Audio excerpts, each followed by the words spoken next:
¿Qué tal amigos? Agradecido con Dios una vez más por la oportunidad de poder compartir con ustedes este mensaje. La verdad es el resumen de un estudio que yo vengo haciendo hace varios años ya. Y bueno, siempre publico como una forma de retroalimentar, como una forma de ubicarme también en el tiempo de aquello que estaba haciendo y también, claro está, para poder compartir con ustedes algunos alcances y cosas que voy aprendiendo en el camino. Hablar bastante de misión, que es mi pasión, es lo que Dios colocó en mi corazón desde que soy bastante joven. Acredito y siempre voy a tener fe en que la iglesia es la respuesta a un mundo secular o un mundo humanista o como tú quieras llamarlo. En esta oportunidad me gustaría hablar un poco del contexto en Latinoamérica. Eh, Voy a complementarlo con un gran personaje que se llama Abraham Kuyper. Kuyper, posiblemente, en inglés. Este holandés que tiene una peculiar forma de hacer las cosas. Bueno, él en su tiempo las hizo así. Y al final voy a tratar de hablar del discipulado como la respuesta que la iglesia tiene en nuestros tiempos. Y bueno, comenzar con una pequeña aclaración sobre algo que todos nosotros tenemos seguramente en la mente, que es algo confuso, no es contradictorio, es posiblemente contrario, como muchas de las cosas que hay en la Biblia. Contrario es, por ejemplo, cuando Dios dice, debes honrar a tu padre y a tu madre en Éxodo 20, ¿verdad? Es un mandamiento. Pero luego en los evangelios encontramos que Jesús dice que quien no aborrece a su padre y me sigue, que aquel que ama más a sus padres y a mí, que a mí, dice, ¿no? No puede ser mi discípulo. Entonces, esto me trae mucha confusión a la mente. Cuando yo era más joven, no entendía este tipo de cosas. Existen versos en la Biblia que dice que no debes juzgar porque con la misma vara con que tú juzgas, Dios te va a juzgar a ti. Pero luego también existen otros versos en los que dice, Jesús mismo dice que debemos juzgar todo y debemos hacerlo con mucha profundidad y muchas evidencias, no superficialmente. Él quiere que juzguemos, sí. Entonces, aparentemente todo esto es contradictorio, ¿verdad? Y bueno, con el tiempo vamos aprendiendo que no es contradictorio, sino son pensamientos contrarios. Y la respuesta a la Biblia siempre está en la propia Biblia. Cuando leemos todos los versos en conjunto, podemos llegar a la esencia de las cosas. ¿Y qué es lo que realmente quería decir Jesús? En el primer ejemplo, lo que Jesús realmente quiere decirnos es que nuestro amor por nuestra familia, comparado con el amor que nosotros debemos tener por Dios, debe ser bien chiquito. Nuestro amor por Dios debería ser muy grande. En el segundo ejemplo, no se trata de no juzgar, es imposible no hacerlo porque está en nuestra naturaleza discernir entre qué es lo que me conviene y qué no me conviene. Y es realmente eso lo que nos torna humanos, como seres inteligentes. Siempre estamos haciendo juicios de valor, juicios de verdad. De lo que se trata es de hacerlo, sí, pero no hipócritamente. Hacerlo eh, siempre con un corazón de misericordia. Hacerlo siempre para ayudar al otro. Juzgar sí y condenar el error y apuntar el error, pero no para condenar, no para ser sin misericordia, no para hundir al otro, sino para ayudarlo. Y bueno, ya habiendo dado esta introducción, aquí viene un punto bastante crucial como cristianos.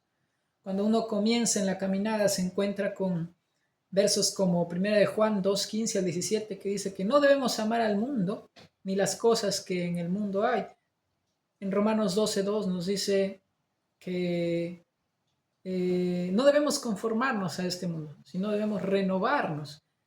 Y en Juan 15, 19 dice que nosotros no somos de este mundo, porque si fuéramos nos amarían, pero no somos, por eso el mundo nos odia. Entonces, cuando tú entras a entender mejor, a interiorizar lo que el cristianismo es, te das cuenta que Dios como que te saca del mundo, te aparta del mundo y te lleva a una pequeña parte del cielo llamada iglesia. El cielo en esta tierra debería ser, ¿no? Quizás es una pobre ilustración en muchos casos, pero en el mejor de los casos es lo mejor que se puede ver aquí, ¿no?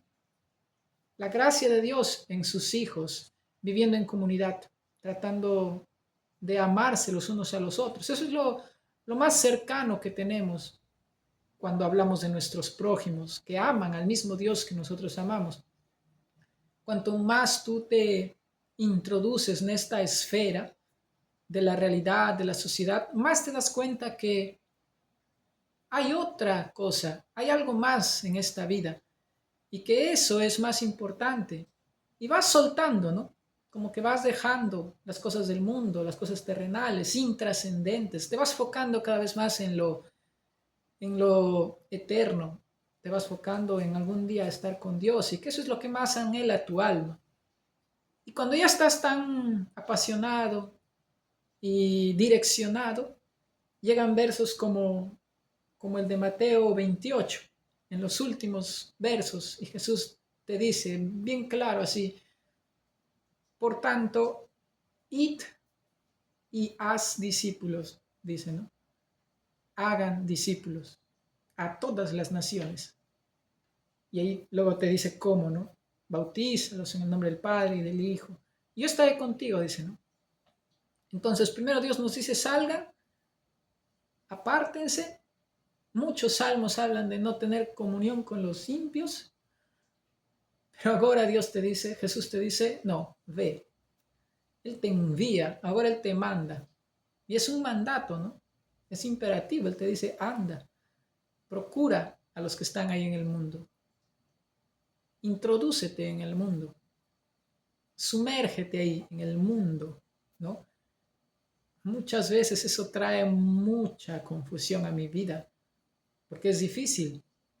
¿Hasta qué punto debo vivir en la gracia de Dios como para entrar en contextos tan terribles que seguramente en los ojos que antes tenía, para mí no era tan terrible, pero hoy en día es algo tan difícil de lidiar, ¿no?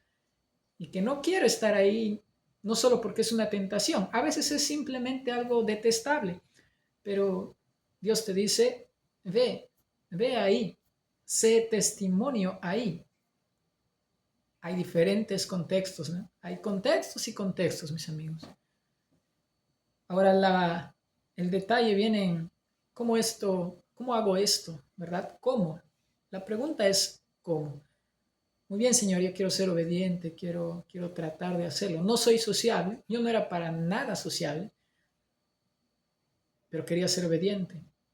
Yo no era de los que sabía o tenía un orden correcto en las palabras, no sabía ni cómo empezar.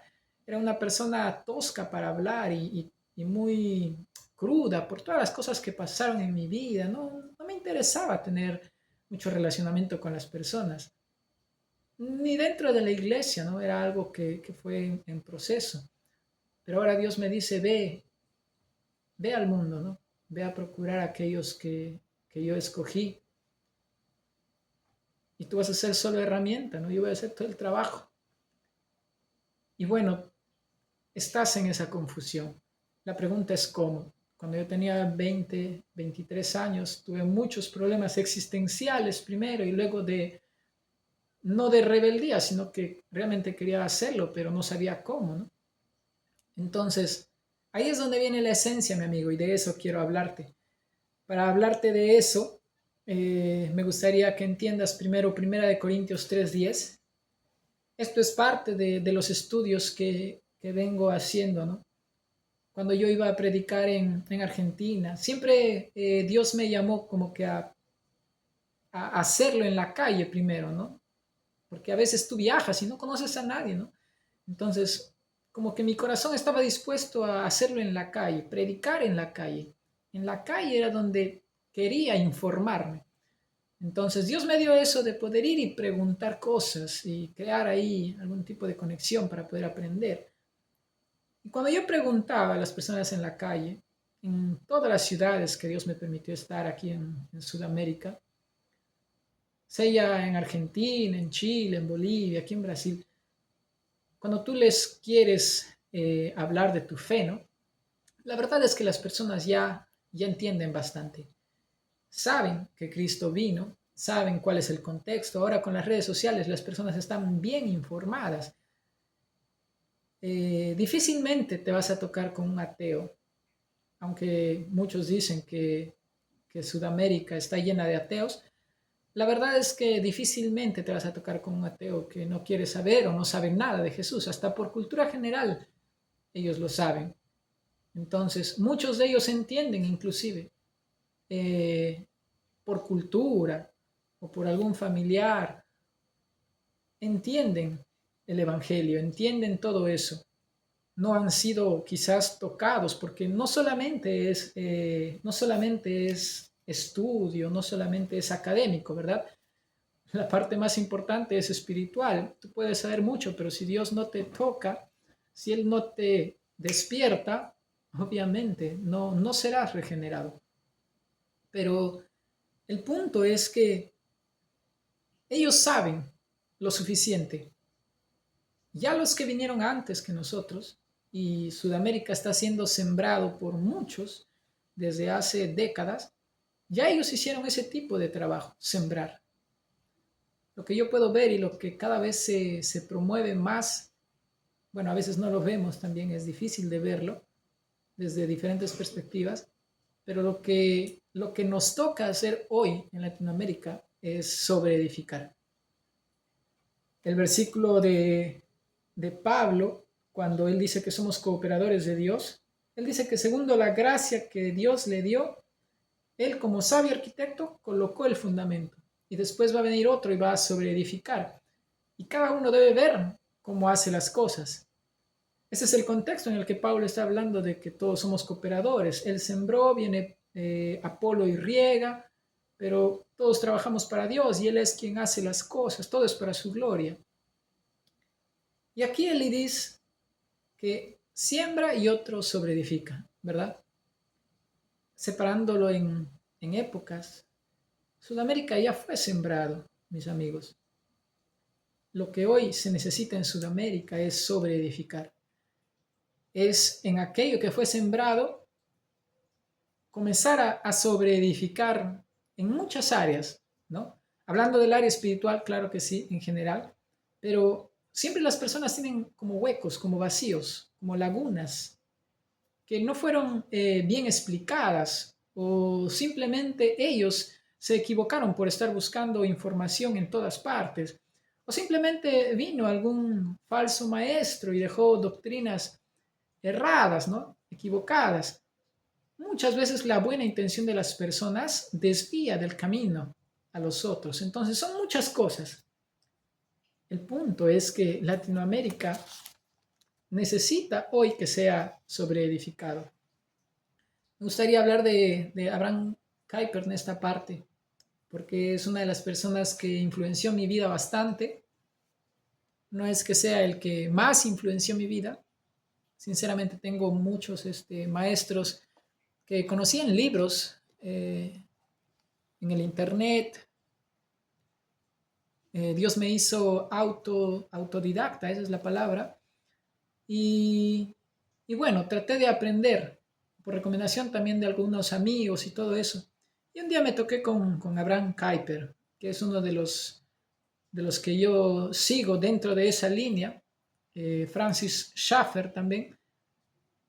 Más Abraham Kuyper tiene algo bastante interesante. Él nace en 1837 en Holanda y él, como era un hombre académico y bastante inteligente, dentro de la iglesia llega al punto de ser pastor de una iglesia, por los estudios y todo eso en lo que él anda envolvido.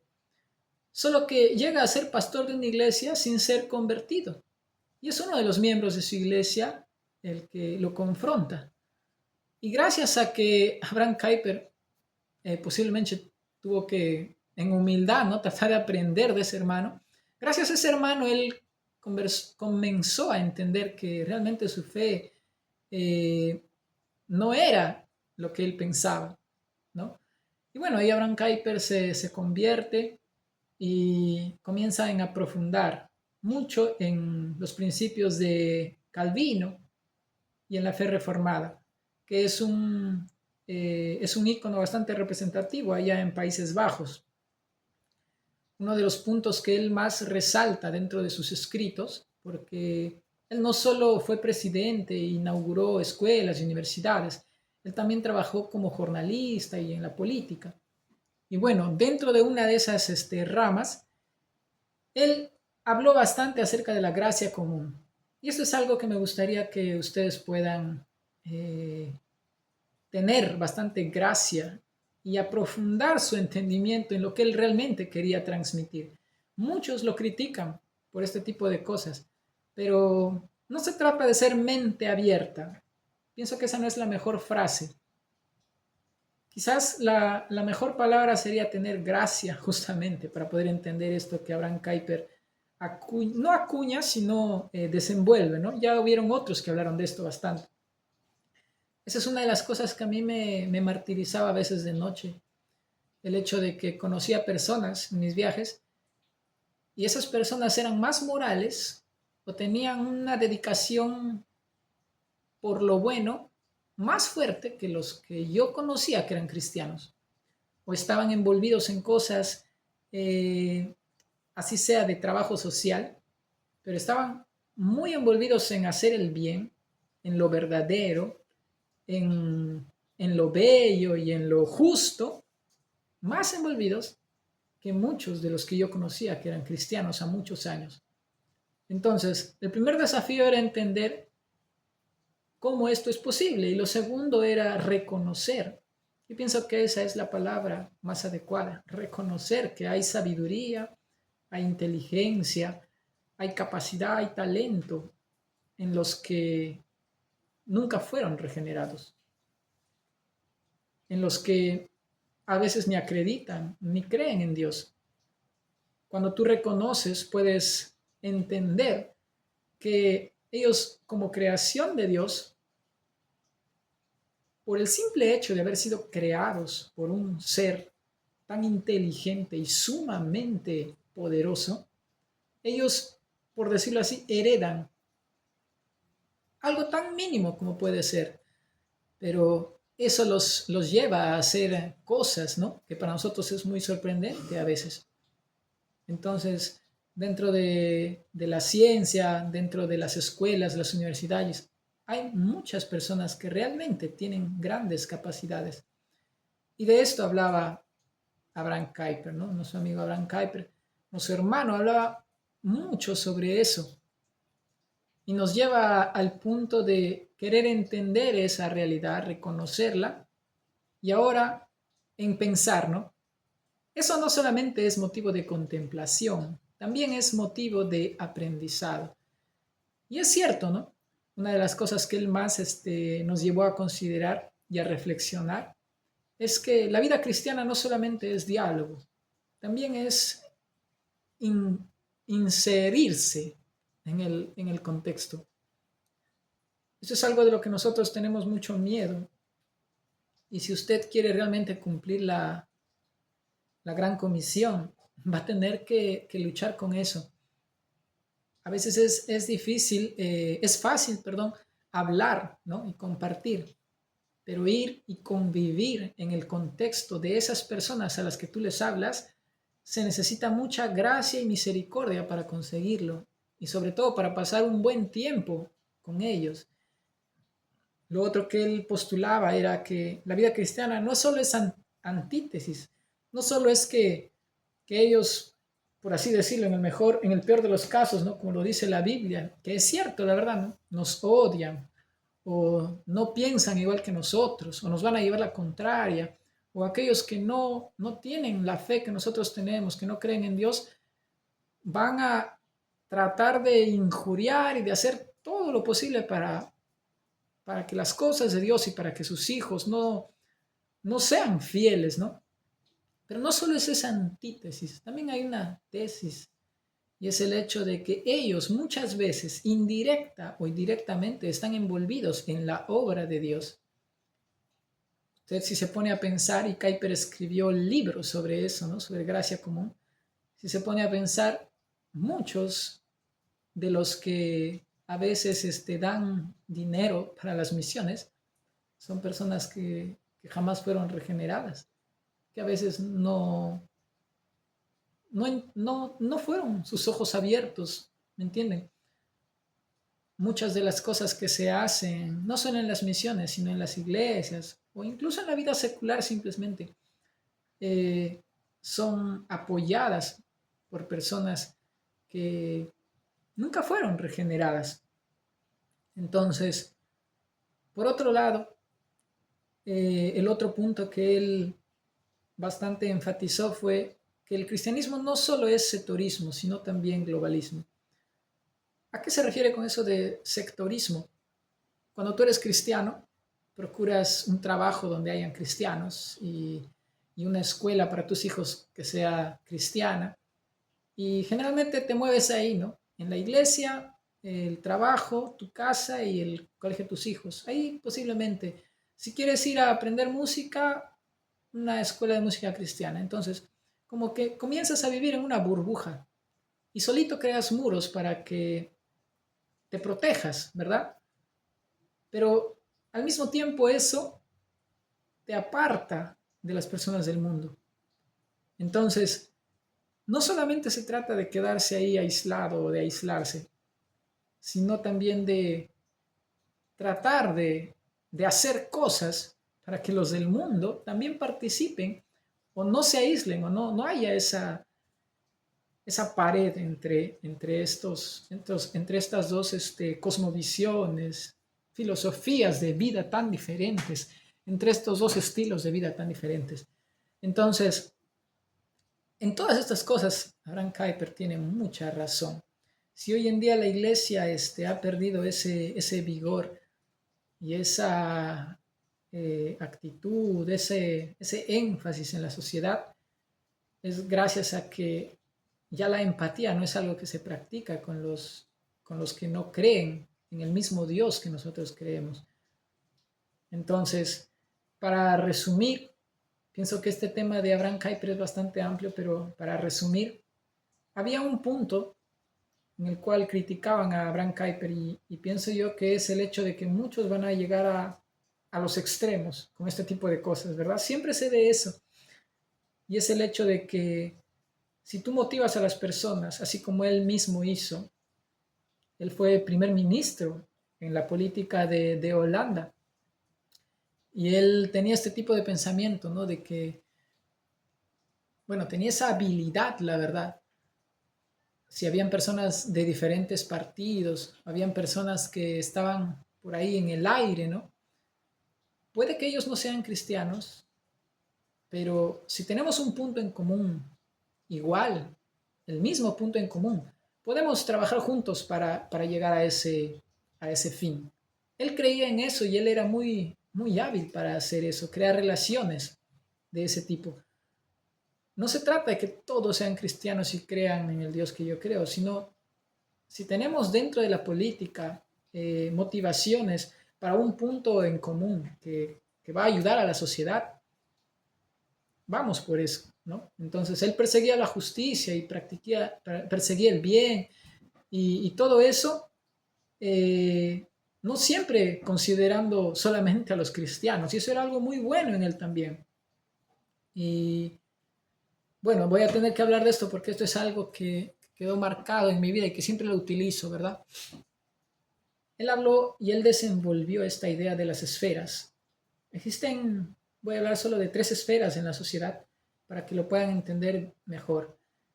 La esfera del Estado, soberano, y cómo él trabaja independientemente, la esfera de la iglesia, con todas sus doctrinas y todo eso, y la esfera de la familia. La verdad es que cada una de estas esferas Dios las creó, independientes y soberanas, para que cada una trabaje sin estar queriendo cambiar las reglas o oprimir a las otras esferas, ¿me entienden? Lo que él desenvolvió es que no se debe mixturar iglesia con Estado, Estado con familia, y así hay muchas otras esferas, ¿no? De la educación. pero no se debe mixturar. El día que se mixturen, se va a malograr las doctrinas o las conexiones o los principios que cada esfera tiene. Un poco de eso podemos ver en la realidad aquí en Brasil. Yo me encuentro en Brasil ahora en Porto Alegre, en el hecho de que el Estado está diciéndole a las escuelas lo que se tiene que enseñar. Y en un tiempo en el que se promueven muchas ideologías, es bien difícil que la escuela diga no, porque el Estado le da el dinero, le da todo. Algo así sucede con las iglesias también. Muchas de las iglesias trabajan mano a mano con el Estado porque el Estado les pone el dinero para sus construcciones y todo eso. Imaginen, todo va a depender del tipo de gobernante que entra al Estado. Y si es un gobernante que no es moral o que no tiene los principios cristianos o por lo menos buenos que pueden haber en la Biblia, imaginen, la iglesia va a ser gobernada por un hombre tirano o una persona simplemente que no tiene la más mínima consideración por las cosas de Dios y por su reino. Entonces, en la práctica esto era algo muy real y Abraham Kuyper desenvolvió y fue bastante enfático en defender estas cosas. Él un tiempo estuvo como pastor, luego entró en la política y también se daba el tiempo de ser escritor, no, locutor en una radio. En ese tiempo escribía él bastante, escribía para un periódico allá en Holanda. Y él promovía estas ideas y hablaba mucho de esto. Imagínense, a veces no tenemos tanta, como que no es tan sorprendente hoy, ¿verdad? Pero imagínense que esto esté sucediendo en 1800, ¿no? 1860, por ahí, allá en Holanda.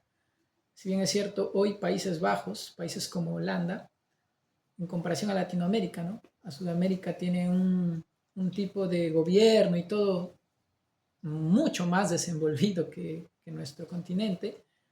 Y como siempre, ¿no? Es gracias a que fueron cristianos fuertes los que pusieron ese tipo de fundamentos, igual que en Estados Unidos también los puritanos, ¿no? Y bueno, eh, para continuar, él como un escritor de periódicos que siempre estaba ahí, tenía una gran... sugestionaba mucho la sociedad con todo lo que él hacía, una gran implicancia en la sociedad.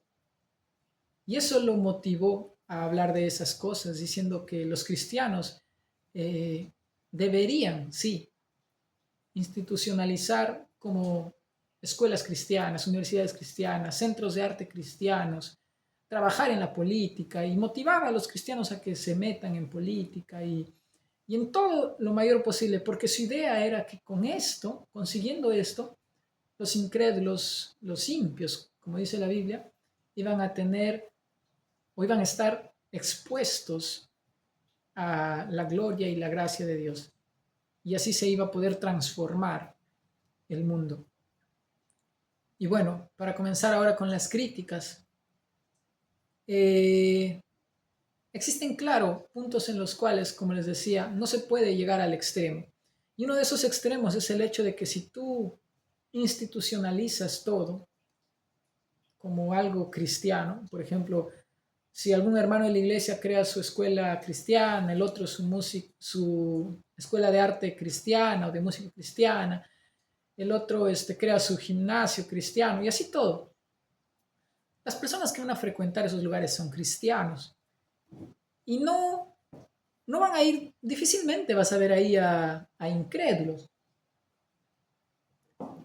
El problema con hacer esto es que las personas tienden y por naturaleza tienden a acomodarse a esa burbuja. Y obviamente lidiar con personas incrédulas se torna difícil, tedioso o incómodo y van a evitar hacerlo. Lo evitamos, esa es nuestra naturaleza. Entonces la pregunta viene, ¿cuándo las personas van a tener contacto con los del mundo?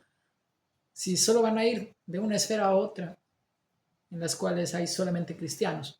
Entonces ese es uno de los puntos críticos de, de las teorías de Kuyper, que si bien es cierto, se llega a extremos tratando de hablar sobre eso, pero lo otro es que eh, poner mucho énfasis, yo pienso que esto sí fue bastante atinado, poner mucho énfasis en la gracia común es quitarle también el hecho de que esta tierra no lo es todo y puede ser lo mejor, puedes vivir de lo mejor aquí, pero esto no es el cielo y tampoco deberíamos procurar eso, porque si bien es cierto debemos transformar la cultura con el cristianismo, con Cristo y con la gloria de Dios, la gracia de Dios, si bien es cierto, debemos procurar eh, reflejar a Cristo. La Biblia nos dice también muy claro que va a haber se me fue la palabra en español, van a haber muchas personas que no les va a gustar y que simplemente nos van a ver como que no, va a haber mucha oposición, esa es la palabra, mayor de la que nosotros esperamos. Y ahí es donde muchos se pueden frustrar. La oposición va a ser tan grande que muchos se pueden frustrar. No todos los países son como Países Bajos, debido a que el contexto histórico y también geopolítico, el tamaño del país, ¿verdad? No es igual que el de los países de aquí de Latinoamérica. O en estos tiempos estamos viendo que El Salvador es un tipo de ícono, ¿no? Como que está siendo ejemplo en cuanto a doctrinas, perdón, a cristianismo, ¿no? No sabemos hasta qué punto está siendo bien enfático en las cosas de la Biblia, pero es una referencia de algo bueno que está pasando aquí en Latinoamérica. Más también es un espacio pequeño. Muchos menosprecian, se puede menospreciar eso porque es bien difícil hacerlo en territorios más grandes, pero no pienso que ese sea el punto. Al final, eh, el punto, pienso yo, y es correcto lo que dijeron aquí en una de las críticas, no son mis críticas porque ya esto viene se desenvolviendo desde hace muchos años, ¿verdad? Personas que estudian a Kuyper y su vida y hacen un doctorado en la vida de Kuyper, por ejemplo, llegan a este tipo de conclusiones. Yo solamente las estudio, las leo, ¿verdad? Y ahora las comparto. Pero este punto es bastante atinado en el hecho de que esta situación puede volverse triunfalista y muchas personas pueden llegar a querer vivir el cielo en esta tierra. Y no se trata de eso, porque sea que hay sea que muchos abracen estas ideologías y se convierta realmente la cultura, y por más que estén cristianos y incrédulos juntos, todos trabajan en un mismo norte, por más que todo eso suceda, al final la antítesis es cruda y es real, ¿no? No todos, no todos serán salvos y muchos serán condenados. Eso es lo que dice la Biblia, ¿no? Por más que trabajen juntos o hagan lo correcto, la Biblia es clara, ¿no? Y es cruda muchas veces. No todos serán salvos, muchos serán condenados, ¿no? Porque no es por moralismo que las personas se salvan, ¿verdad?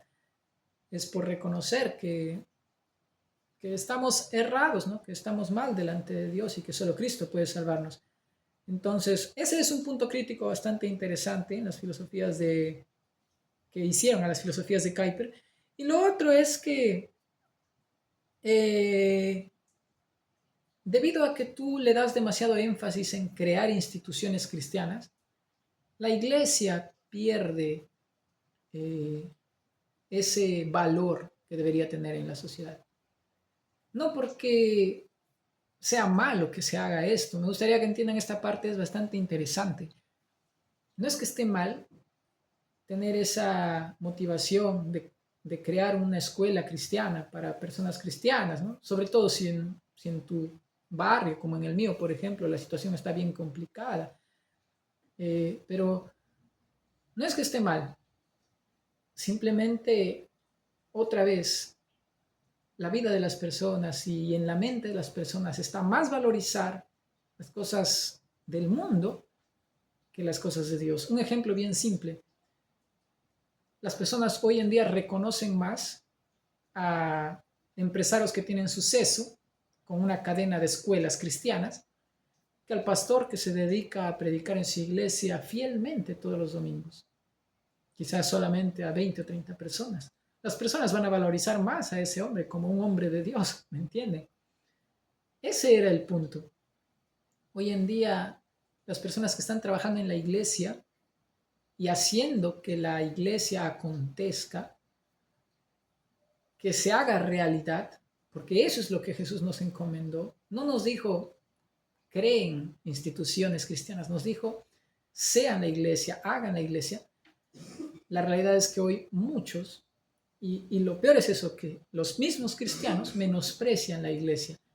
Y hay como que una valorización y hasta una idolatría por las instituciones cristianas, o instituciones paraeclesiales, no eclesiales, sino paraeclesiales, y un escepticismo tan grande por la iglesia y cuál es la función de la iglesia y qué es lo que tenemos que hacer como iglesia en este mundo.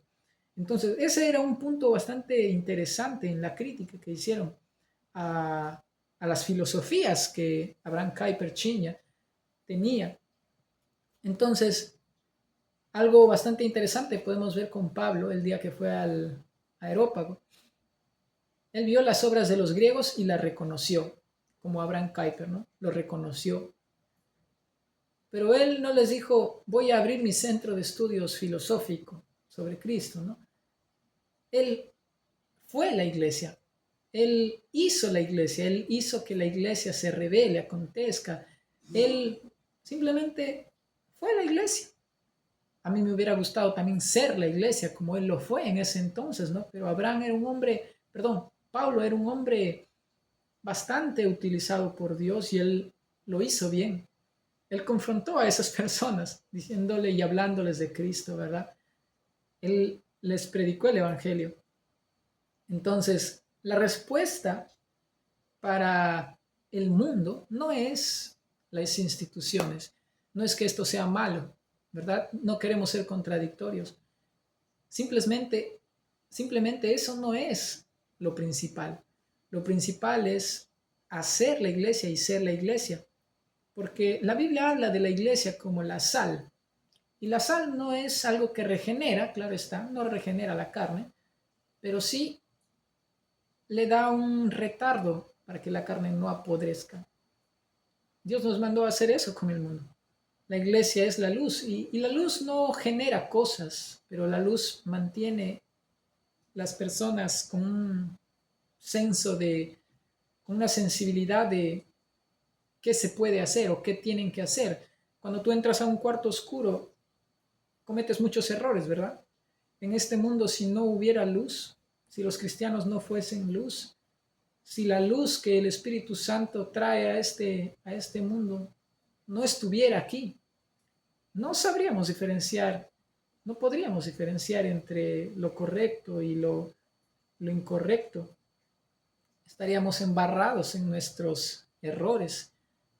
La luz nos ayuda a diferenciar, la luz trae, nos expone para no estar haciendo lo que está mal todo el tiempo, ¿no? En la oscuridad, en las tinieblas. Entonces, el segundo punto crítico aquí que sería bueno tocar es que no existe como tal una transformación de la sociedad, porque por mal interpretada que pueda ser eso por muy mal interpretada que pueda ser esa idea de traer el cielo a la tierra, la idea no es transformar, la idea es regenerar, ¿verdad? Porque Dios lo que quiere hacer es regenerar, o sea, hacer algo nuevo. Entonces no se trata tanto de mejorar algo o de simplemente que sea la mejor versión de lo que puede ser. Lo que Dios hace con las personas es matar lo viejo, matar lo que hay, y no sabemos cómo, pero de eso Él hace algo nuevo. Eso es lo que sucede cuando Dios le da nueva vida a los cristianos. Es por eso que la comparación, la ilustración es tan fuerte, ¿no? Estábamos muertos y ahora vamos a vivir. Entonces, hasta ahí, para poder entender, y otra vez me gustaría ya en resumen dejarlo bien claro. Abraham Kuyper trajo esa idea que es bastante importante en la iglesia de hoy.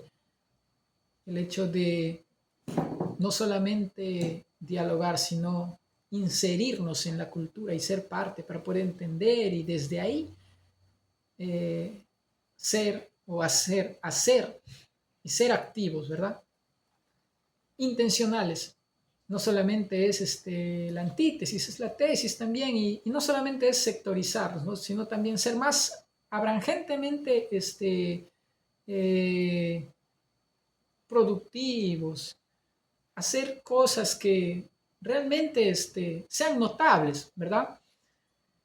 Entonces, todo eso es muy bueno y las críticas no es que sean, no es que descalifiquen el trabajo que hizo Abraham Kuyper, simplemente nos ayuda a poder entender que el extremo de esas ideas eh, nos van a llevar a perder el objetivo.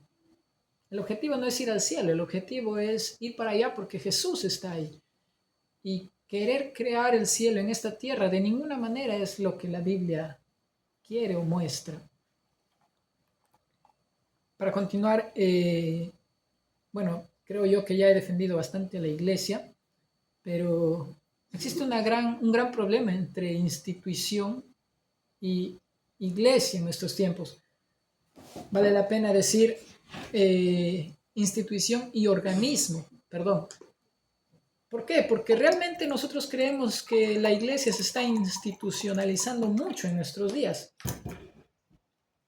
Y bueno, por otro lado, muchos creen que la iglesia debería permanecer como en el tiempo de Jesús. O bueno, algunos tienen la idea equivocada de que Jesús era un tipo de hippie y vivía en una comunidad hippie y que es así como deberían quedarse las cosas, porque esa era la iglesia.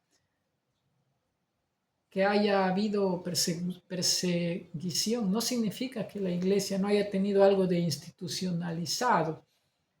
Hoy la iglesia está institucionalizada justamente porque vivimos o nos movemos dentro de estados con leyes y Dios mismo nos manda a respetar las leyes. Entonces, ya por ahí mucho de la iglesia se va a institucionalizar gracias a que necesitamos espacios para congregar, alquilamos lugares o compramos lugares, hasta para comprar un órgano o alguna cosa, para salir y de viaje, para tantas cosas. Necesitas hacer las cosas conforme a las reglas. No puedes vivir en un mundo del siglo XXI como si fueras un hippie. Eso va a traer muchos problemas. Por otro lado, no podemos dejar de institucionalizarnos, sí, pero algo que no debemos perder es ser un organismo. Bien interesante cuando Pablo se refiere a la iglesia como organismo. Y un organismo es algo vivo, es como una planta, un animal o una persona. Y él utiliza a la persona diciendo que cada persona de la iglesia es como una parte del cuerpo de una persona. Y esa ilustración es magnífica porque es así. Algunos son oreja, otros son ojo, otros son manos, otros son pies y así. Y todos son un cuerpo que camina junto, no se puede separar.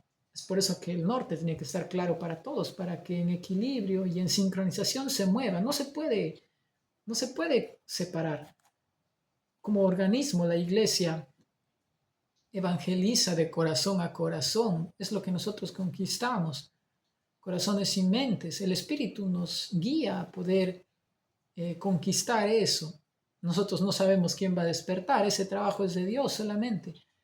Pero nuestra tarea está en hacerlo de persona a persona. Somos mucho, tenemos mucho de organismo, pero también tenemos mucho de institución, en el hecho de que hay una disciplina que debemos respetar porque hay jerarquía dentro de la iglesia. Muchos piensan que la iglesia debería ser una anarquía, ¿no? No deberían haber líderes, nada de eso enseñó Pablo. Hay mucho de institución porque la iglesia es una de las que más trabajo social hace en esta sociedad. Y también el simple hecho de reunirnos para organizarnos nos institucionaliza mucho, la verdad.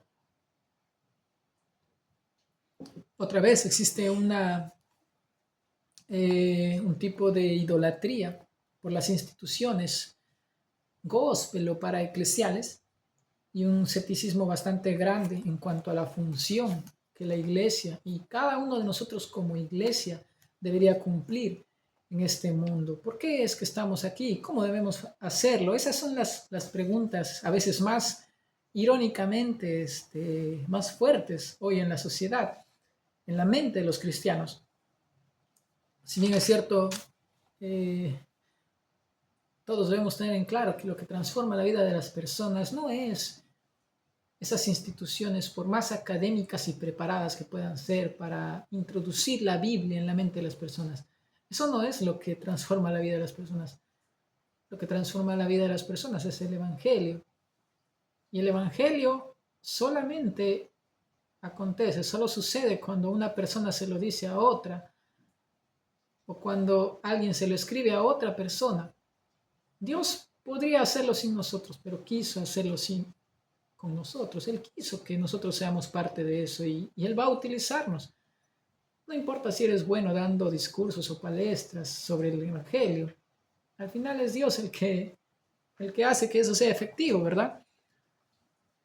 Y bueno, para finalizar el vídeo, yo quería hacerlo súper corto, pero es imposible, la verdad. Para finalizar, me gustaría hablar del discipulado. El discipulado es el mejor mecanismo de transformación espiritual que puede existir. Claro que también transforma eh, mentalmente, emocionalmente y hasta físicamente. A mí me llevó de ser una persona desordenada en cuanto a la actividad física a ser una persona disciplinada en esa área.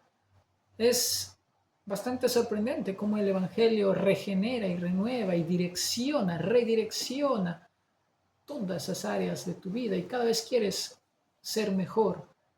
Pero eso es lo que hace el Evangelio. Actualmente muchos de los cristianos están, como les dije hace un momento, y lo voy a tratar de repetir cuantas veces sean necesarias, muchos cristianos están valorando más lo terrenal que lo, que lo espiritual.